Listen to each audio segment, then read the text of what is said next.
Hello everyone, I am Praveen Agrawal, the founder and CEO of Praveen Agrawal Empowering Investors. Today we have Mr. Rahul Baijal, Senior Fund Manager at HDFC Mutual Fund. Hello Rahul. Hello. Rahul, economy हमारी अच्छी चल रही है और market में एक narrative है we are the oasis in the desert और इसके कारण हमें वैल्यूएशंस भी अच्छे बन रहे हैं। इस नैरेटिव से आप कितना सहमत है? आई थिंक ये नैरेटिव इज़ वेरी स्ट्रॉन्ग। अगर आप देखेंगे दुनिया में जो ग्रोथ की पॉकेट्स हैं वो काफ़ी लिमिटेड हैं। आई थिंक थोड़ा बहुत ग्रोथ प्रीमियम तो इंडिया को इसके लिए मिल भी रहा है और मिलना भी चाहिए। If you look at other emerging markets, there are very few economies which have this visibility. More importantly than growth, जो क्वालिटी ऑफ ग्रोथ है वो भी अच्छी है बिकॉज मैक्रो इकोनॉमिक इंडिकेटर्स पे इस सरकार का बहुत फोकस रहा है। जो रिसेंट बजट अनाउंसमेंट हुई है उसमें क्लियर है कि this team will keep focusing on these macroeconomic variables like fiscal deficit, inflation management, current account deficit. तो मेरे हिसाब से इंडिया को oasis in the desert कहना, I think it's probably the right phrase.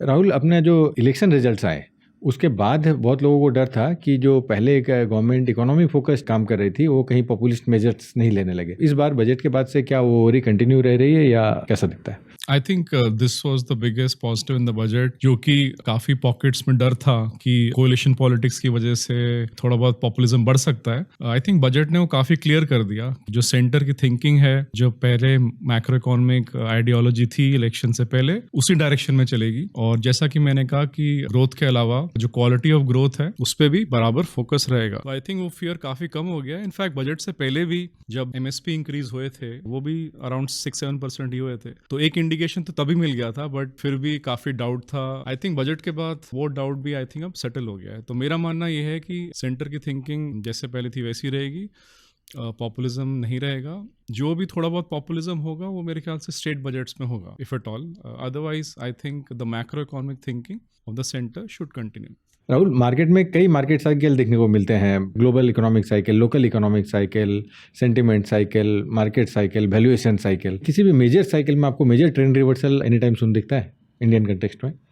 तो देखिए, जहाँ तक साइकिल्स का सवाल है, अभी बुल मार्केट चल रहा है और सेंटिमेंट साइकिल तो अच्छा चल ही रहा है। इकोनॉमिक साइकिल भी इंडिया का अच्छा ही है बिकॉज जैसा कि मैंने कहा 3.6 to 6 ट्रिलियन डॉलर्स की इकोनॉमीज में इंडिया की गिनती आती है and we have a 5-year visibility of growth. So there is a clearly a strong local economic cycle. जहाँ तक वैल्यूएशन साइकिल का सवाल है, आई थिंक उसमें थोड़ी पॉकेट स्ट्रेच्ड है। वो भी लार्ज कैप में मेरे हिसाब से नहीं है, बट ब्रॉडर मार्केट में if you look at the smaller companies there is pockets of over valuation. So वहाँ थोड़ा रिस्क है।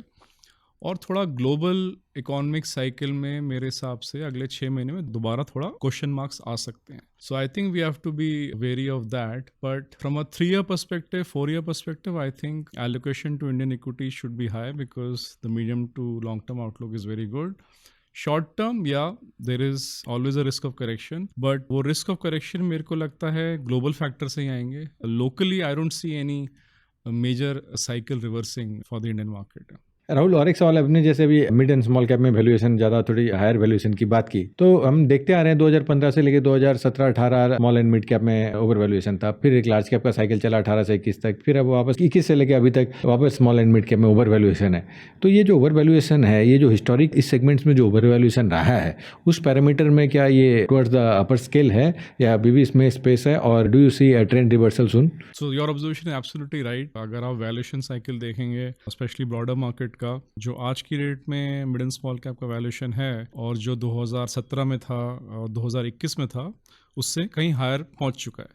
तो वहाँ पे तो थोड़ा इंडिकेटर्स आ रहे हैं to get a bit cautious. और जहाँ तक the large cap cycle is involved in valuation, it's still not reached the highs which you have seen earlier. तो इसलिए थोड़ा margin of safety large cap valuations में अभी भी दिखता है, but like I said and like you may observe correctly, जो broader market है वहाँ पे थोड़ा valuation cycle का risk है। तो इसीलिए मेरी एडवाइस तो यही है पिछले कई महीनों से, और मैं आज भी यही कहूँगा, अभी अच्छा समय है, इन्वेस्टर्स अपने पोर्टफोलियो दोबारा देखें और जहाँ भी बहुत ज़्यादा एलोकेशन है टुवर्ड्स द ब्रॉडर मार्केट, वहाँ से थोड़ा शिफ्ट करना चाहिए towards the large cap oriented products. Overall अपने मार्केट कैपिटलाइजेशन की बात करें तो लगभग 70% लार्ज कैप और बाकी मिड एंड स्मॉल कैप होता है। अभी इन्वेस्टर का portfolio due to outperformance कहीं जाके उल्टा हो गया है कि 60-70% स्मॉल एंड मिड कैप और कुछ 30-40% लार्ज कैप में। क्या इसको वापस रीएलोकेट करने की जरूरत है? इसी तरह के पोर्टफोलियोज जहाँ पे बहुत ज़्यादा एलोकेशन है टुवर्ड्स द ब्रॉडर मार्केट, उधर ही थोड़ा रीबैलेंसिंग आई थिंक करना चाहिए। 10%, 20%, 30%। और स्पेशली अगर आपका next 1 year 2 years in perspective है तो ऑल द मोर रीजन। अगर आपका 5 year व्यू है then you can still be more tolerant about such allocation, but keeping the short term in perspective I think you have to do some reallocation. Large cap जब नहीं चलता है तब एक narrative बनता है कि लार्ज कैप्स बड़े हो गए हैं और इसमें ग्रोथ अपॉर्चुनिटी नहीं है, ग्रोथ के लिए आपको mid and small cap he play करना पड़ेगा। जब स्मॉल कैप में मंदी आती है तब बोलते हैं large cap, those are the companies, mighty names, they are the growth drivers, छोटी कंपनी छोटी रह जाती है। मिथ है? देखिए फेजेस आते हैं, लाइक जैसे आपने कहा कि साइकिल्स होती हैं, तो 2018-19 में मिड एंड स्मॉल कैप्स में प्राइस करेक्शन आया था और लार्ज कैप्स में एब्सोल्यूट रिटर्न्स आए थे। 2021 में हमने देखा टाइम करेक्शन आया था। तो उसी तरह मेरा मानना ये है कि अब जिस तरह से माहौल है मार्केट में, वैल्यूएशंस है, प्राइस करेक्शन, टाइम करेक्शन आने का प्रोबेबिलिटी बढ़ गया है। कब वो आएगा वो तो एक्यूरेटली आपको पता है कि सीजन्ड इन्वेस्टर्स को सबको पता है कि बहुत मुश्किल होता है टाइमिंग करना, बट आई थिंक समय आ रहा है पास। तो इसीलिए एडवाइस यही है कि थोड़ा प्रूडेंट हो जाएं, थोड़ा एलोकेशंस अपने दोबारा देखें पोर्टफोलियो में और थोड़ा 10-20-30% शिफ्ट करा जाए जहां पे आपका बहुत हैवी एक्सपोजर है टुवर्ड्स अ ब्रॉडर मार्केट। सो यही एडवाइस रहेगी। एज ए फंड मैनेजर आप जब वैल्यूएशंस देखते हैं, जब मैट्रिक्स देखते हैं, तब आपको एक अंदाजा लगता है कि मार्केट किस रेंज में है, कहाँ कितना ओवर वैल्यूएशन है। और हम जब इन्वेस्टर से बात करते हैं या कनेक्ट करते हैं तब उनकी जो बातचीत का रवैया रहता है वहां से एक अंदाजा लगने लगता है कि यूफोरिया है या नहीं मार्केट में। तो बोथ साइड जिस तरीके से लोग सेक्टोरियल फंड्स, थीमेटिक फंड्स में एक झुकाव ज्यादा बढ़ रहा है, उससे कहीं परेशानी दिखती है और गलत चीज हो सकती है क्या स्मॉल और मिड कैप के साथ साथ सेक्टोरियल फंड का एक्सपोजर इस पॉइंट ऑफ टाइम पे?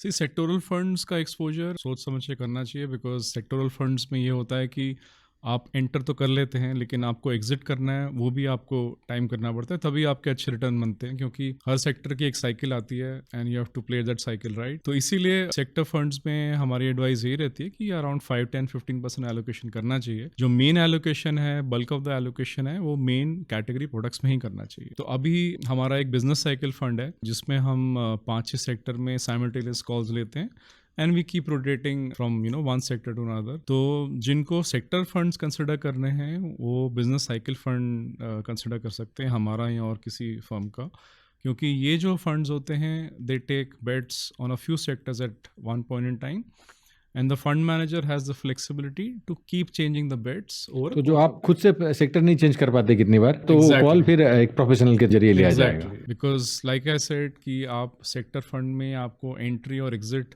जब तक आप दोनों ठीक नहीं करेंगे आपके अच्छे रिटर्न्स नहीं बनेंगे। तो वो डिसीजन आप ट्रांसफ़र कर दीजिए प्रोफेशनल्स को जिनकी चांसेस ज़्यादा हैं कि वो ज़्यादा एक्यूरेसी से डिसीजन ले सकें। तो उस कैटेगरी में बिजनेस साइकिल फंड काफ़ी फिट बैठते हैं।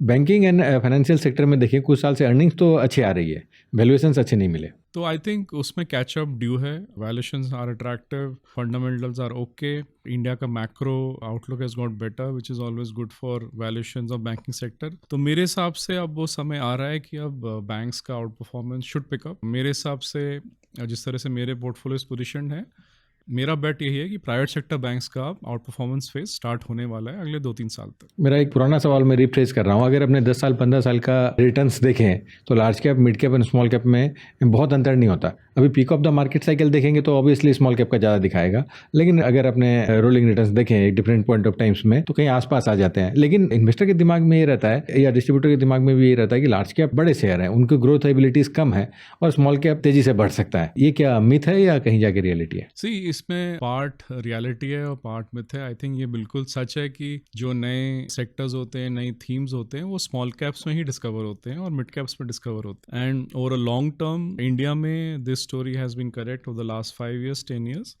And I think next 5 years भी lot of small caps, lot of mid caps will keep doing well. जो नई थीम्स हैं वो इमर्ज होती रहेंगी। कंसर्न उस बात पे नहीं है, कंसर्न थोड़ा वैल्यूएशंस पे है from a short term perspective. उसी नज़रिए से थोड़ा रीअलाइनमेंट के लिए आप देख सकते हैं। Otherwise SIP should continue in the broader market, but my advice is कि अगर आप लमसम का सोच रहे हैं तो मेरे ख्याल से आप थोड़ा लार्ज कैप ओरिएंटेड की तरफ ही अभी सोचिए। बट जो आपके SIP चल रहे हैं from a 5 year perspective in broader market, they should also continue, because जो नई नई थीम्स आ रही हैं, India moves from 3.6 to $6 trillion economy, नई नई थीम्स उभरती रहेंगी और lot of them will emerge in the small cap and the mid cap space. So short term some realignment. और जहाँ तक कि लार्ज कैप्स का सवाल है, उनकी साइकिल बहुत स्टडी रहती है। If you look at the last 10 years, every year you've seen positive returns except for 1 year in which you saw -1% returns. But जो मिड एंड स्मॉल कैप की साइकिल होती है वो उसका हॉट फेज आता है और कोल्ड फेज भी आता है, और जब कोल्ड फेज आता है तो यहाँ तो प्राइस करेक्शन होता है या टाइम करेक्शन होता है।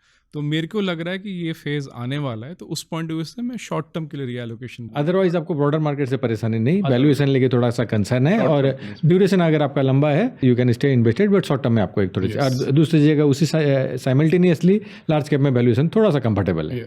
चेंज पहले भी था, चेंज आज भी है, चेंज आगे भी रहेगा, बट जो चेंज की पेस है वो काफी तेज हो गई है और डिसरप्शन काफी जल्दी आ रहे हैं। इस डिसरप्टिव वर्ल्ड में स्मॉल कैप की अहमियत और ज्यादा बढ़ जाती है क्या?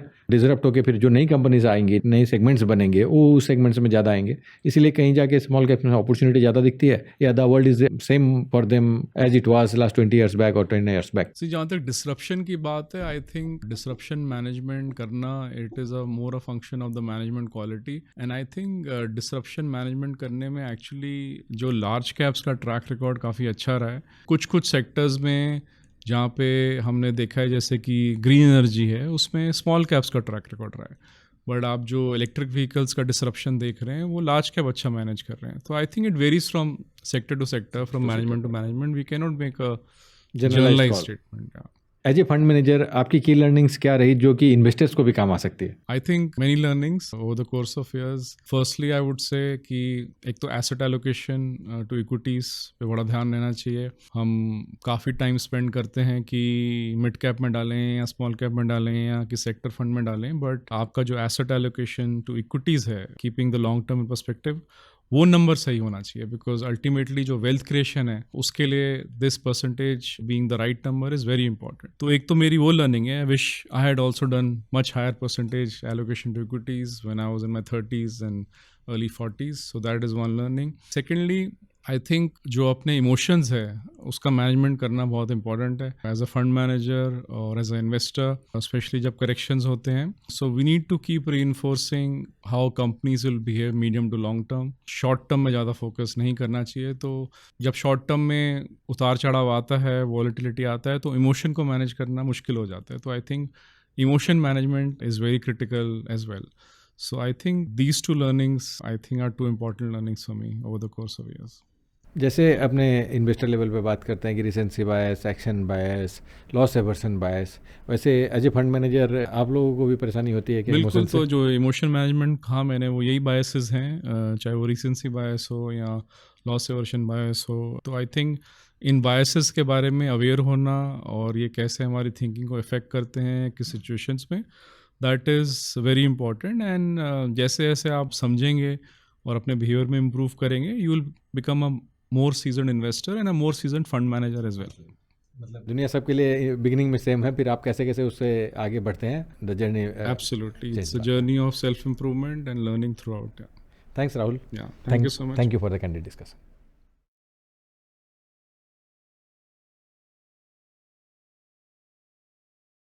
Mutual fund investments are subject to market risks. Read all scheme-related documents carefully. Mutual fund निवेश बाजार की जोखिमों के अधीन हैं। योजना से जुड़े सभी दस्तावेजों को ध्यान से पढ़ें।